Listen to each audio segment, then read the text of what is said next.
Enter Merriman. A Miss Fairfax has just called to see Mr. Worthing on very important business, Miss Fairfax states. Isn't Mr. Worthing in the library? Mr. Worthing went over in the direction of the rectory some time ago.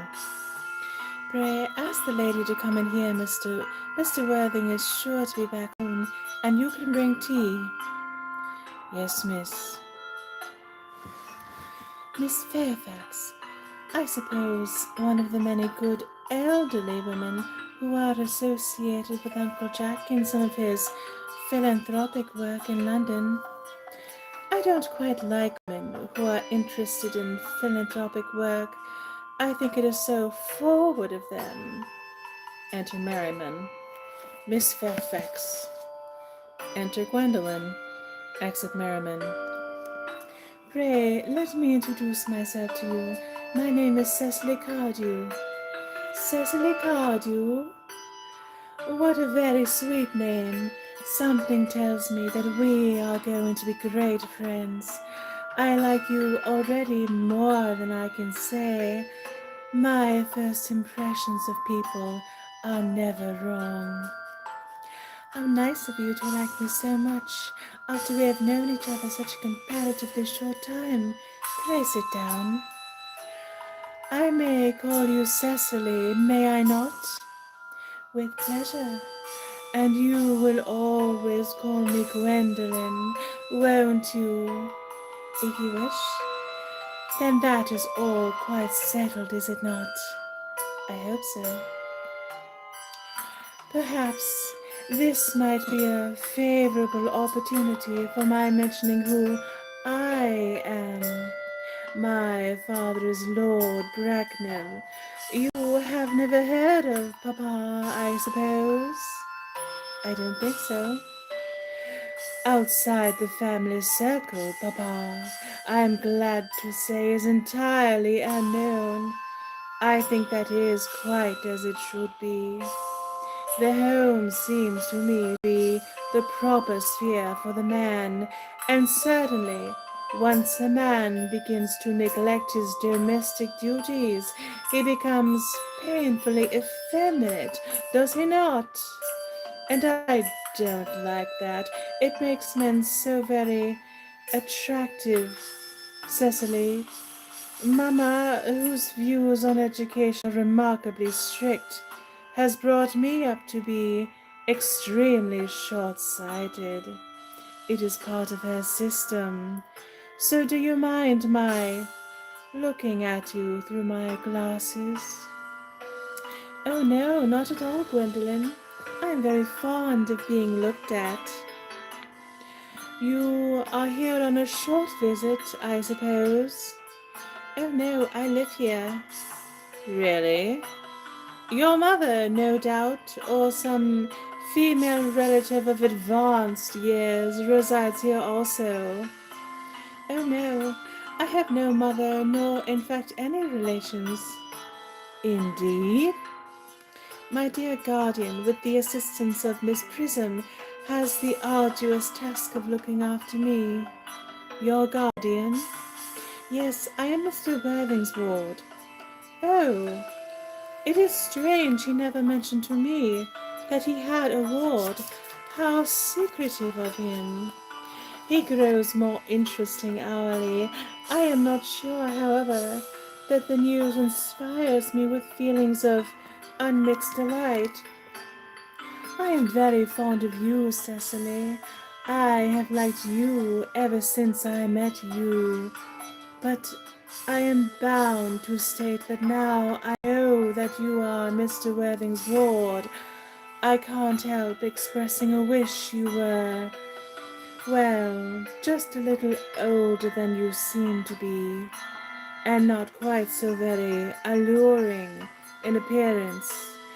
In fact, if I may speak candidly, pray do. I think that whenever one has anything unpleasant to say, one should always be quite candid. Well, to speak with perfect candor, Cecily, I wish that you were 42 and more than unusually plain for your age. Ernest has a strong, upright nature. He is the very soul of truth and honor. Disloyalty would be as impossible to him as deception.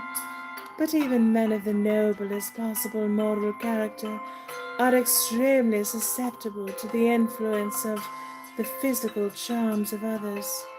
Modern, no less than ancient history supplies us with many most painful examples of what I refer to. If it were not so, indeed, history would be quite unreadable. I beg your pardon, Gwendolen. Did you say Ernest? Yes. Oh, but it is not Mr. Ernest Worthing who is my guardian. It is his brother, his elder brother. Ernest never mentioned to me that he had a brother. I am sorry to say that they have not been on good terms for a long time. Ah, that accounts for it. And now that I think of it, I have never heard any man mention his brother. The subject seems distasteful to most men. Cecily, you have lifted a load off from my mind. I was growing almost anxious. It would have been terrible if any cloud had come across a friendship like ours, would it not? Of course, you are quite sure that it is not Mr. Ernest Worthing who is your guardian. Quite sure. In fact, I am going to be his. I beg your pardon. Dearest Gwendolen, there is no reason why I should make a secret of it to you. Our little country newspaper is sure to chronicle the fact next week. Mr. Ernest Worthing and I are engaged to be married. My darling Cecily, I think there must be some slight error. Mr. Ernest Worthing is engaged to me. The announcement will appear in the Morning Post on Saturday at the latest. I am afraid you must be under some misconception. Ernest proposed to me exactly 10 minutes ago. Show's diary. It is certainly very curious, for he asked me to be his wife yesterday afternoon at 5:30. If you would care to verify the incident, pray do so. Produces diary of her own.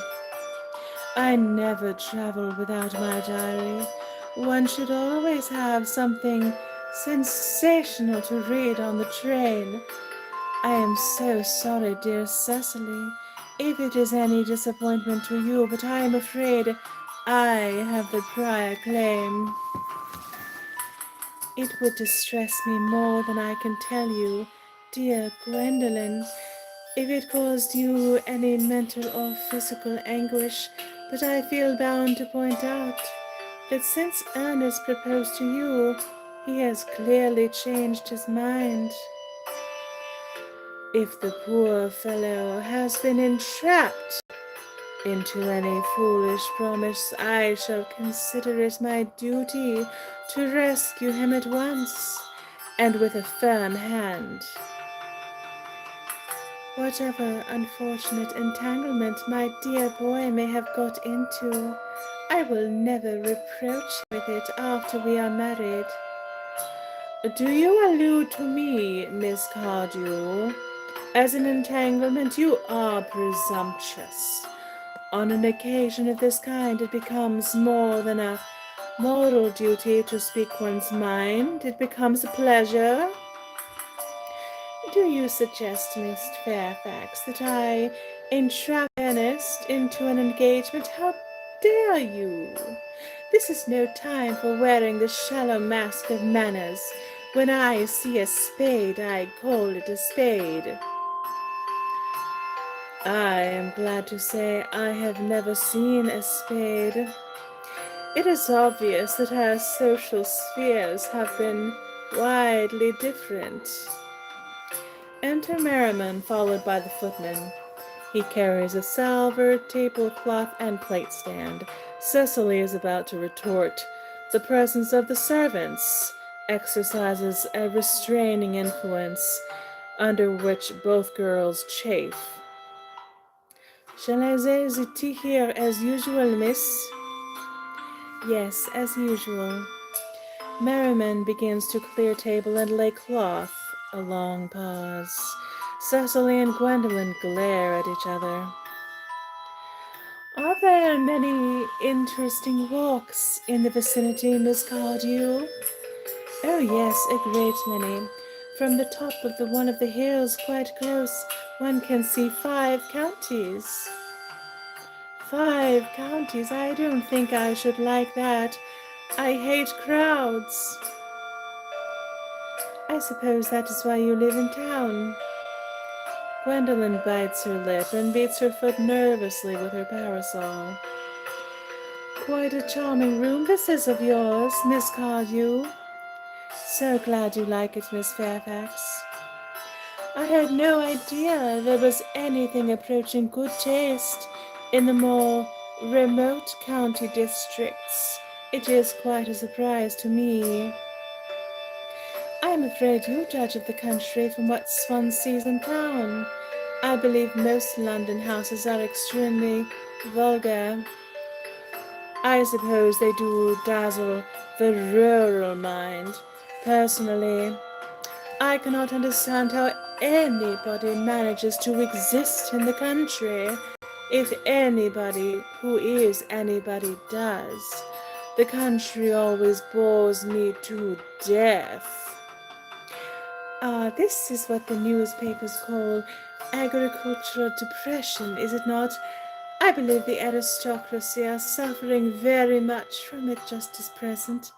It is almost an epidemic amongst them, I've been told.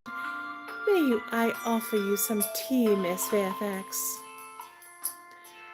Thank you, detestable girl, but I require tea.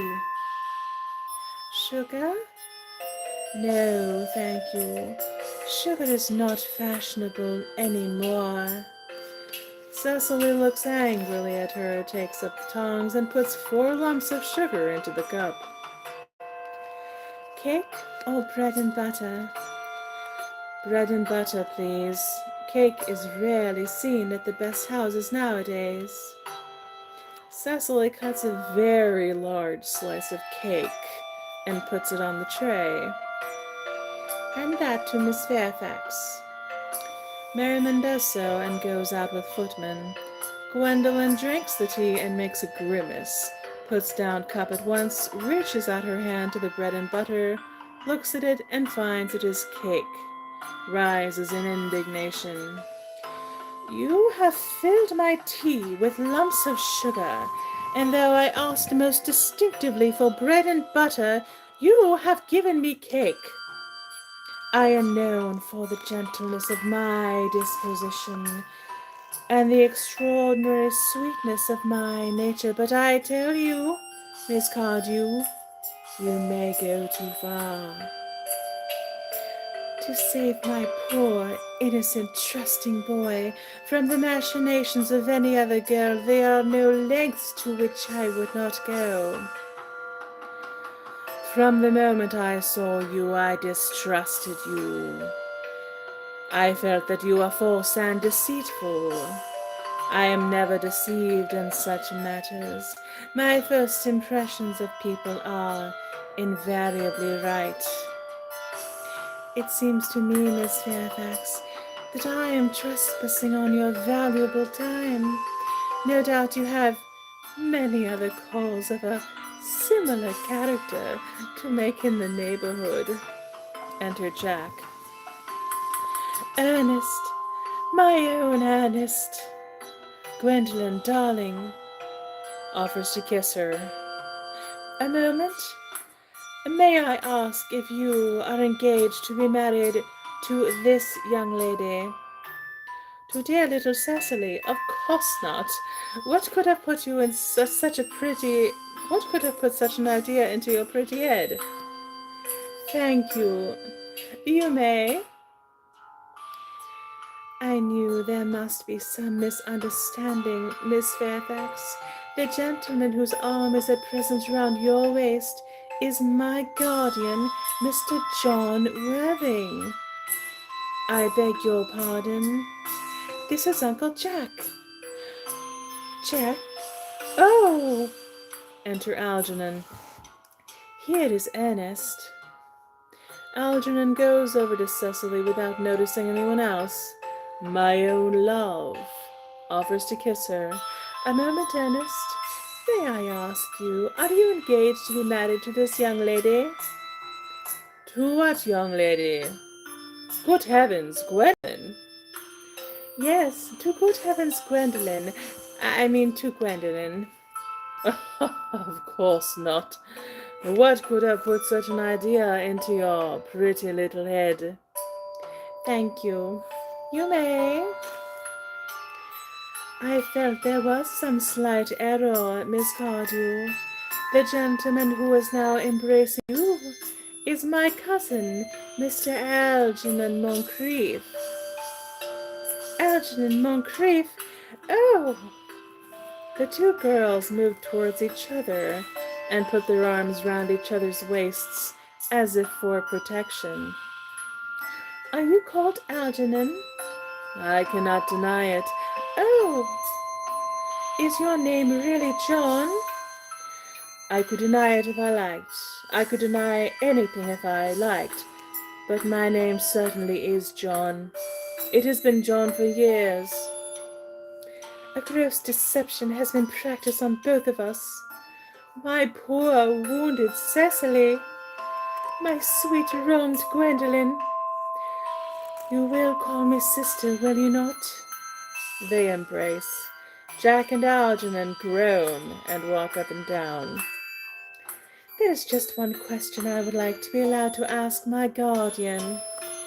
An admirable idea. Mr. Worthing, there is just one question I would like to be permitted to put to you. Where is your brother Ernest? We are both engaged to be married to your brother Earnest, so it is a matter of some importance to us to know where your brother Ernest is at present. Gwendolen, Cecily, it is very painful for me to be forced to speak the truth. It is the first time in my life that I have ever been reduced to such a painful position, and I am really quite inexperienced in doing anything of the kind. However, I will tell you quite frankly that I have no brother, Ernest. I have no brother at all. I never had a brother in my life, and I certainly have not the smallest intention of ever having one in the future. No brother at all? None? Have you never a brother of any kind? Never, not even of any kind. I'm afraid it is quite clear, Cecily, that neither of us is engaged to be married to anyone. It is not a very pleasant position for a young girl certainly to find herself in, is it? Let us go to the garden. They will hardly venture to follow us after there. No, men are so cowardly, aren't they? They retire into the garden with scornful looks. Pretty mess you have gotten me into.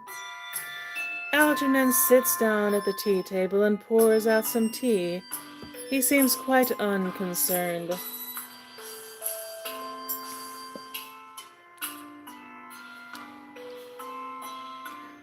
What on earth do you mean by coming down here and pretending to be my brother? Perfectly monstrous of you. What on earth do you mean by pretending to have a brother? It is absolutely disgraceful. Eats another muffin. I told you to go away by 3:50.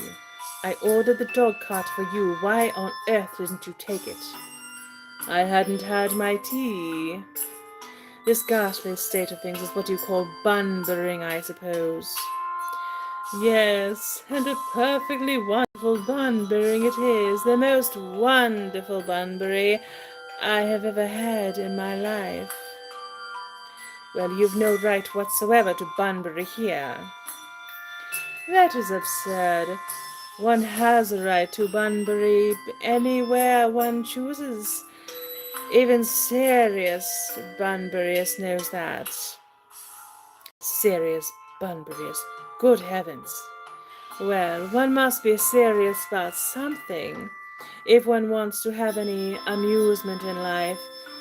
I happen to be serious about Bunburying. What on earth are you serious about? I haven't got the remotest idea. Almost everything, I should fancy. You have such an absolutely trivial nature. Well, the only small satisfaction I have in the whole of this wretched business is that your friend Bunbury is quite exploded. You won't be able to run down to the country quite so often as you used to, dear Algy, and a very good thing too. Your brother is a little off color, isn't he, dear Jack? You won't be able to disappear to London quite so frequently as your wicked custom was, and not a bad thing either. As for your conduct towards Miss Cardew, I must say that your taking in a sweet, simple, innocent girl like that is quite inexcusable. To say nothing of the fact that she is my ward. I can see no possible defense at all for your deceiving a brilliant, clever, thoroughly experienced young lady like Miss Fairfax, to say nothing of the fact that she is my cousin. I wanted to be engaged to Gwendolen, that is all. I love her. Well, I simply wanted to be engaged to Cecily. I adore her. There is certainly no chance of your marrying Miss Cardew. I don't think there is much likelihood, Jack, of you and Miss Fairfax being united. Well, that is no business of yours. If it was my business, I wouldn't talk about it. It is very vulgar to talk about one's business. Only people like stockbrokers do that, and then merely at dinner parties. How can you sit there, calmly eating muffins, when we are in this horrible trouble I can't make out? You seem to me to be perfectly heartless. Well, I can't eat muffins in an agitated manner. The butter would probably get on my cuffs. One should always eat muffins quite calmly. It is the only way to eat them. I say it's perfectly heartless you're eating muffins at all, under the circumstances. When I'm in trouble, eating is the only thing that consoles me. Indeed, when I am in really great trouble, as anyone who knows me intimately will tell you, I refuse everything except food and drink. At the present moment, I am eating muffins because I am unhappy. Besides, I am particularly fond of muffins. Well, that is no reason why you should eat them all in that greedy way. Takes muffins from Algernon. I wish you would have tea cake instead. I don't like tea cake. Good heavens! I suppose a man may eat his own muffins in his house? But you have just said it was perfectly heartless to eat muffins. I said it was perfectly heartless of you, under the circumstances. That is a very different thing. That may be, but the muffins are the same. He seizes the muffin dish from Jack. Algy, I wish to goodness you would go. You can't possibly ask me to go without having some dinner. It's absurd. I never go without my dinner. No one ever does, except vegetarians and people like that. Besides, I have just made arrangements with Dr. Chasuble to be christened at 5:15 under the name of Earnest. My dear fellow, the sooner you give up that nonsense, the better. I made arrangements this morning with Dr. Chasuble to be christened myself at 5:30, and naturally I will take the name of Earnest. Gwendolen would wish it. We can't both be christened Earnest. It's absurd. Besides, I have a perfect right to be christened if I like. There is no evidence at all that I have ever been christened by anybody. I should think it extremely probable I never was, and so does Dr. Chasuble. It is entirely different in your case. You have been christened already. Yes, but I have not been christened for years.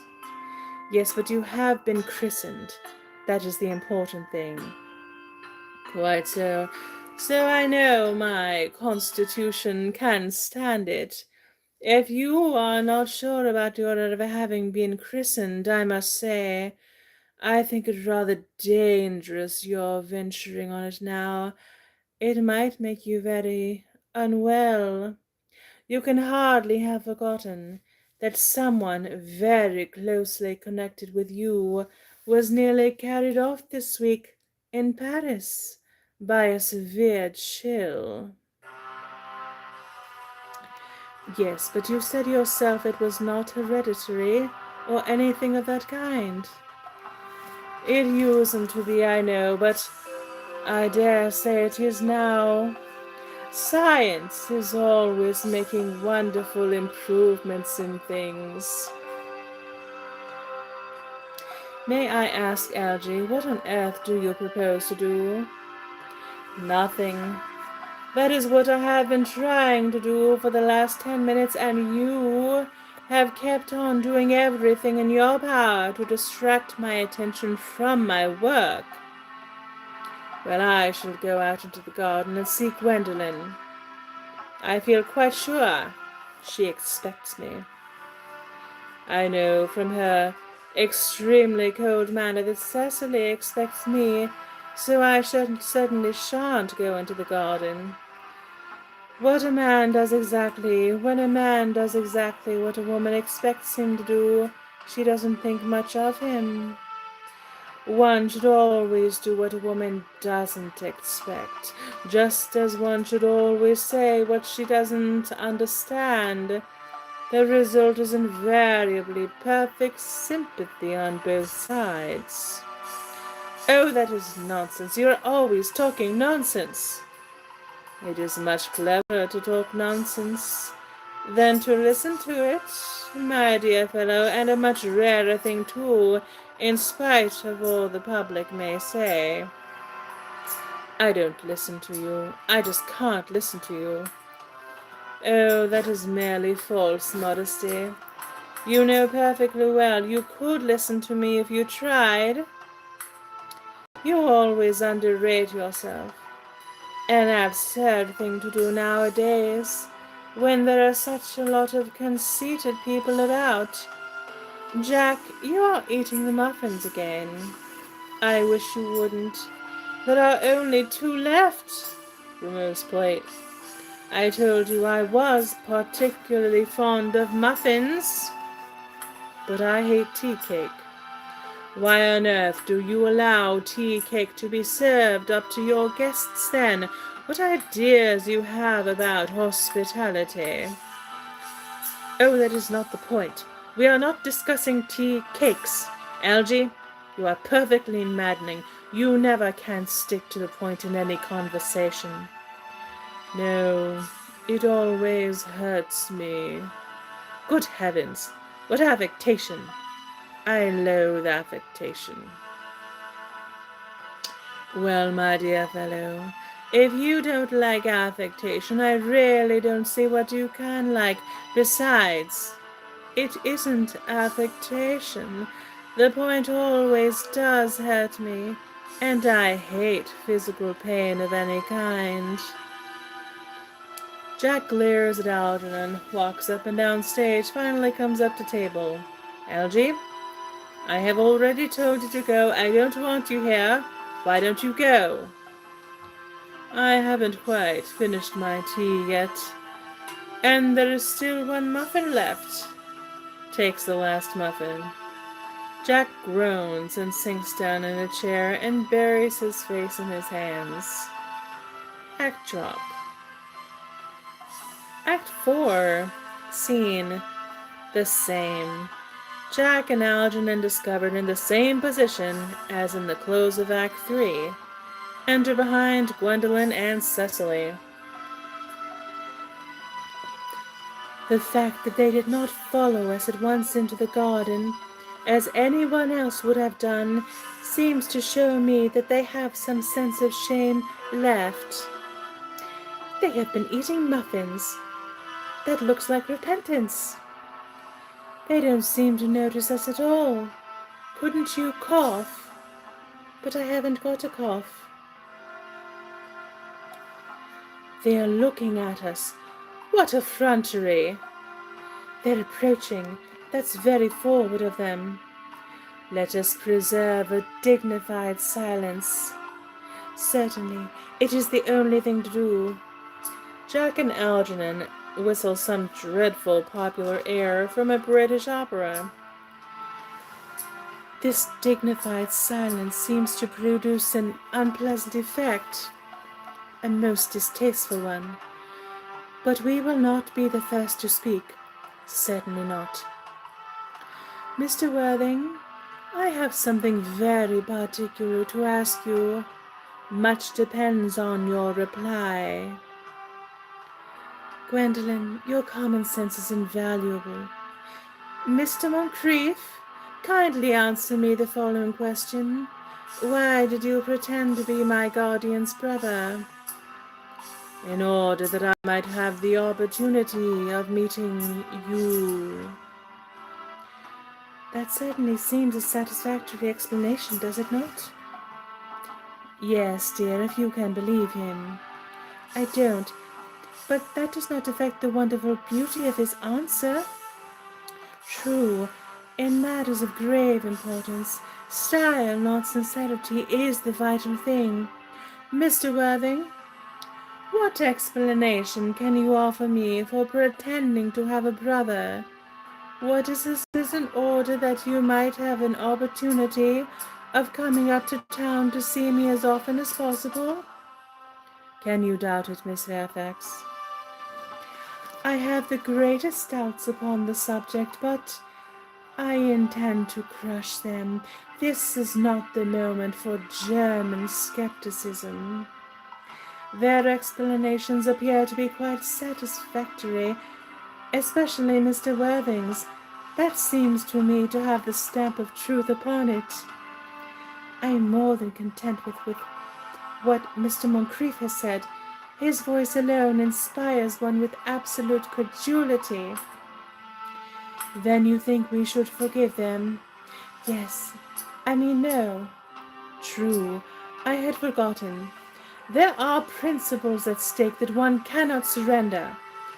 Which of us should tell them? The task is not a pleasant one. Could we not both speak at the same time? An excellent idea. I always speak at the same time as other people. Will you take the time for me? Certainly. Gwendolen beats time with an uplifted finger. Speaking together. Your Christian names are still an insuperable barrier. That is all. Jack and Algernon speaking together. Our Christian names, is that all?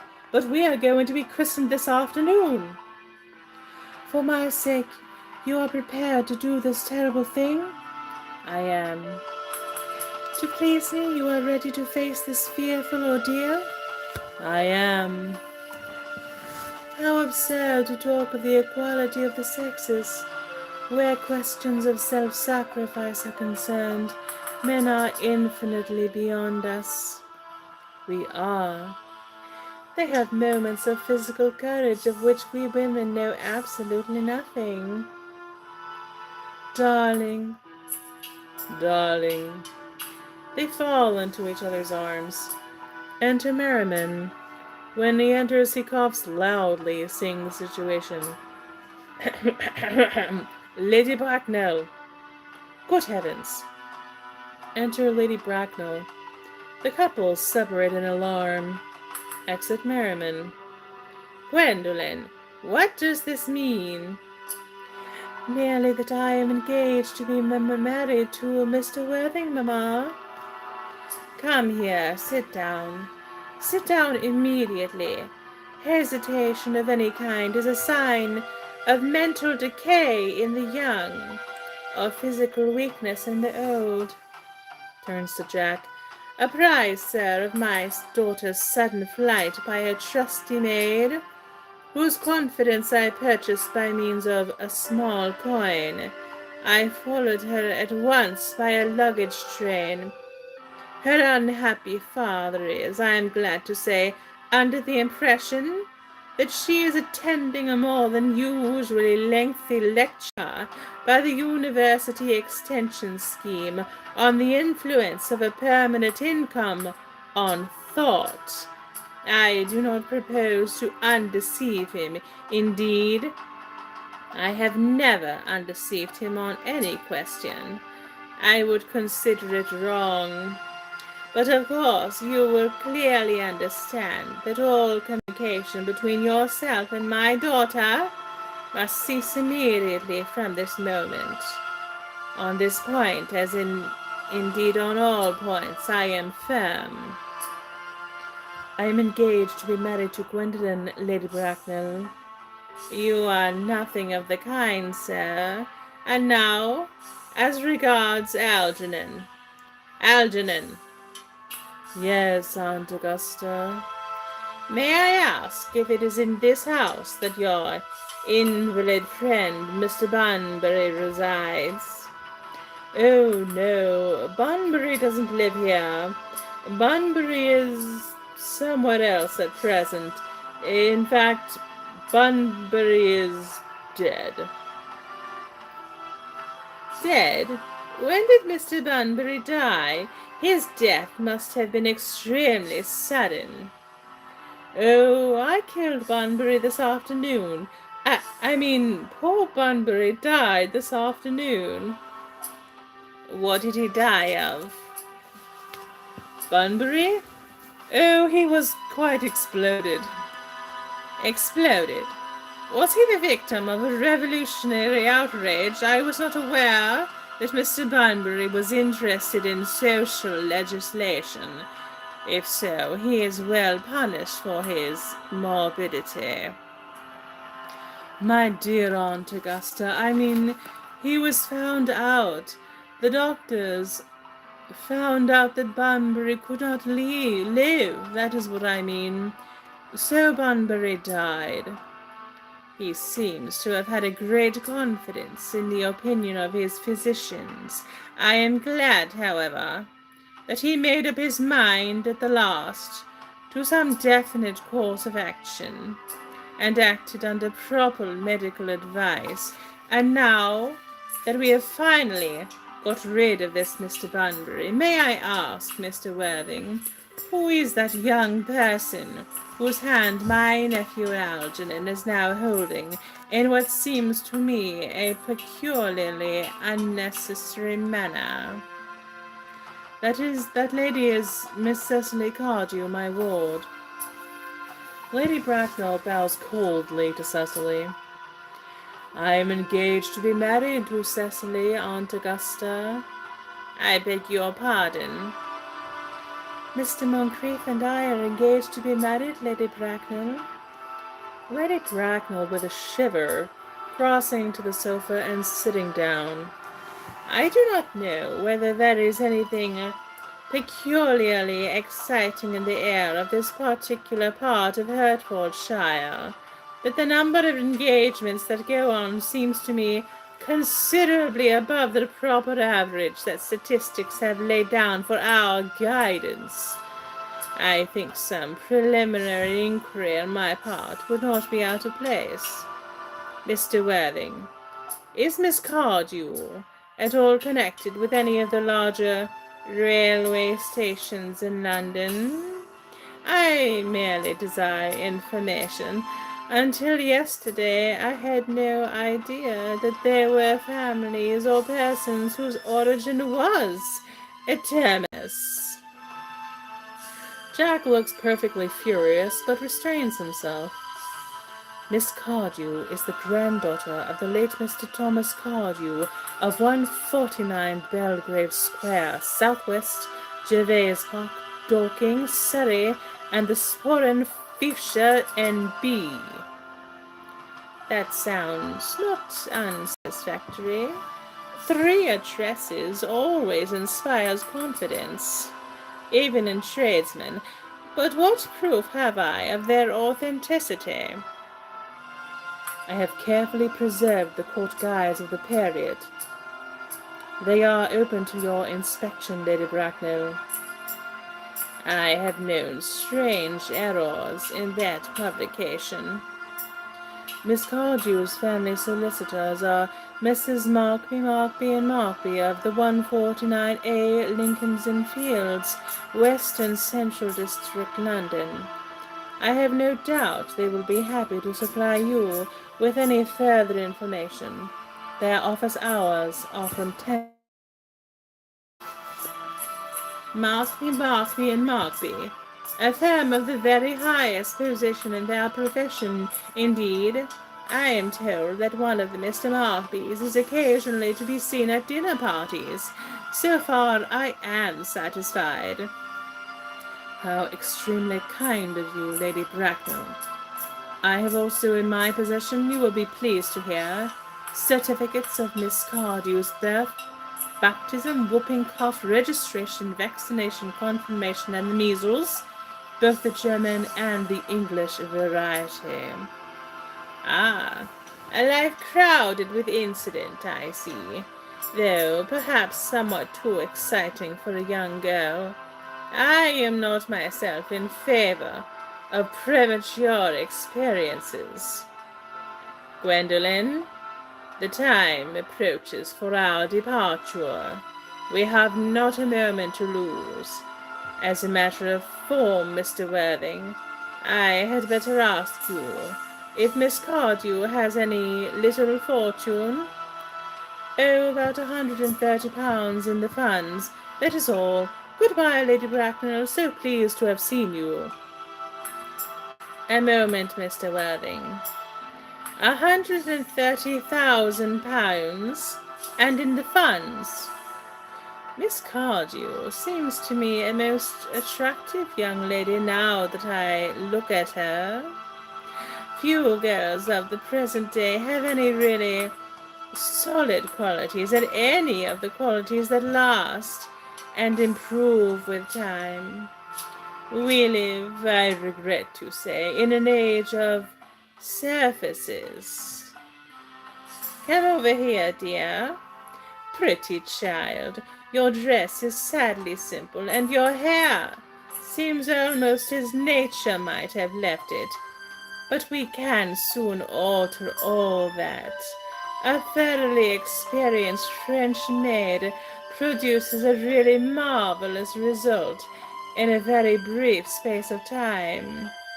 I remember recommending one to young Lady Lansing, and after 3 months her own husband did not know her, and after 6 months nobody knew her. Kindly turn round, sweet child. No, the side view is what I want. Yes, quite as I expected. There are distinct social possibilities in your profile. The 2 weak points in our age are its want of principle and its want of profile. The chin a little higher, dear. Style largely depends on the way the chin is worn. They are worn very high just at present. Algernon? Yes, Aunt Augusta? There are distinct social possibilities in Miss Cardew's profile. Cecily is the sweetest, dearest, prettiest girl in the whole world, and I don't care tuppence about social possibilities. Never speak disrespectfully of society, Algernon. Only people who can't get into it do that. Dear child, of course, you know that Algernon has nothing but his debts to depend on.